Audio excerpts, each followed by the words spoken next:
এই ইভাপোরেটরটি আজকে আমরা ঠিক করব। তার জন্য সবার আগে আমাদেরকে দেখতে হবে যে এর ভিতরে কোনো লিক আছে কিনা। সেজন্য আমরা কম্প্রেসর থেকে এর ভিতরে বাতাস দিব, বাতাস দিয়ে দেখবো যে এর ভিতরে কোনো লিক আছে কিনা।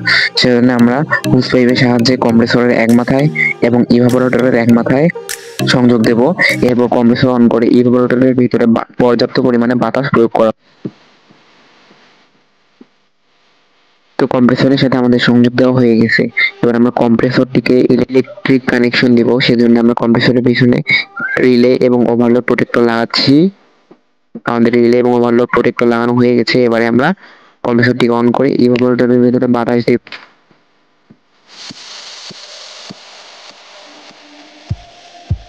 তো আমাদের কম্প্রেসরকেও ইলেকট্রিক কানেকশন দেওয়া হয়ে গেছে।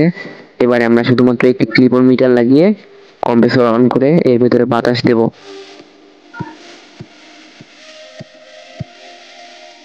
তো আমরা ক্লিপ-অন মিটার লাগাচ্ছি। তো আমরা বাতাস দেওয়া শুরু করে দিয়েছি, কিন্তু বাতাস দেওয়ার পর আমরা দেখতে পারি ইভাপোরেটরের অপর প্রান্তে লিক রয়েছে। তো এখন আমাদেরকে সোয়েরিং পদ্ধতির মাধ্যমে সেটিকে বন্ধ করতে হবে।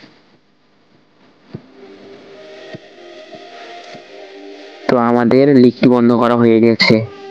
এখন আমরা পুনরায় আবার কম্প্রেসর অন করে ইভাপোরেটরের ভিতরে বাতাস দিয়ে দেখবো যে এর মধ্যে কোনো লিক আছে কিনা।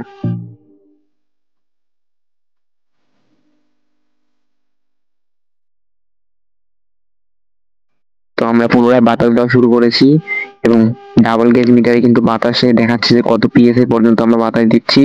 আমরা প্রথমে 250 পিএসআই বা 250 পিএসআই পর্যন্ত বাতাস দিয়ে দেখবো কিছুক্ষণ অপেক্ষা করে, যে যদি কোনো লিক থেকে থাকে ইভাপোরেটরে তাহলে এই বাতাস বা এই বাতাসের প্রেসার অটোমেটিক কমে যাবে।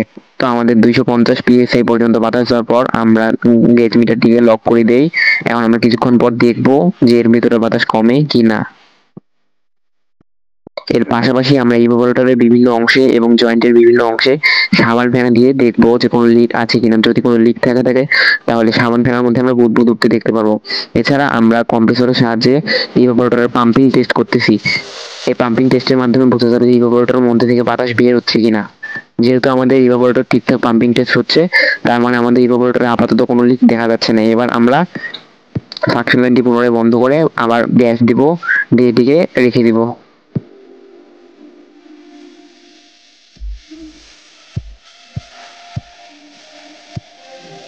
তো আমরা পুনরায় আবার গ্যাস দিয়েছি এবং এটিকে রেখে দিয়েছি।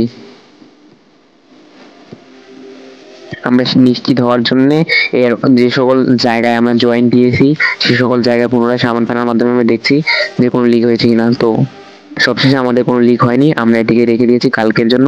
কালকে আমরা দেখবো যে কোনো লিক আছে। আপাতত আজকের মতো সবাই ভালো থাকবেন, সুস্থ থাকবেন। আসসালামু আলাইকুম, দেখা হবে পরের ভিডিওতে।